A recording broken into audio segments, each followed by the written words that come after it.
Hi friends, மறக்காமல் subscribe பண்ணிவிட்டு video பாருங்கள். இன்றைக்கி டேஸ்ட்டான மசாலா லெமன் ரைஸ் எப்படி செய்யலான்னு பார்க்கலாமா? அதுக்கு ஃபஸ்ட்டு பச்சை மிளகாய், தேங்காய், சீரகம், பூண்டு இது எல்லாத்தையும் கொரப்பாக அரைச்சி எடுத்துக்கலாம். ஓகேவா? இது கூட நான் இப்போ ஒரு லெமனை பிழிஞ்சு எடுத்துக்கிறேன். அது கூட கொஞ்சமாக உப்பு, மஞ்சத்தூள் இது ரெண்டெல்லாம் சேர்த்து கலக்கி ரெடியாக எடுத்து வச்சுக்கலாம். இப்போ கடாயில் நல்லெண்ணெய் தாராளமாக ஊற்றி அதுக்கு கடுகு, கருவேப்பிலை, சீரகம், கடலப்பருப்பு, பட்டை மிளகாய் இது எல்லாம் சேர்த்து நல்லா பொரிஞ்சோடனே இதில் கொஞ்சமாக பெருங்காயம் ஆட் பண்ணிக்கலாம். ஃப்ளேவருக்காக நல்லா இருக்கும் வாசம். அப்புறம் நம்ம அரைச்சி வச்ச மசாலாவும் இதில் போட்டுக்கலாம். ஓகேவா? கொரப்பாக இருந்தால் அரைக்கணும். நல்லா நைஸாக அரைக்காமல் இந்த மாதிரி அரைச்சி வச்சுக்கோங்க.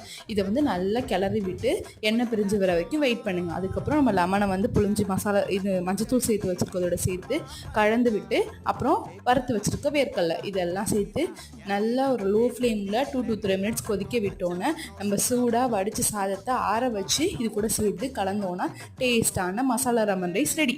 சமைச்சு பார்த்துட்டு எப்படி இருக்குன்னு சொல்லுங்கள்.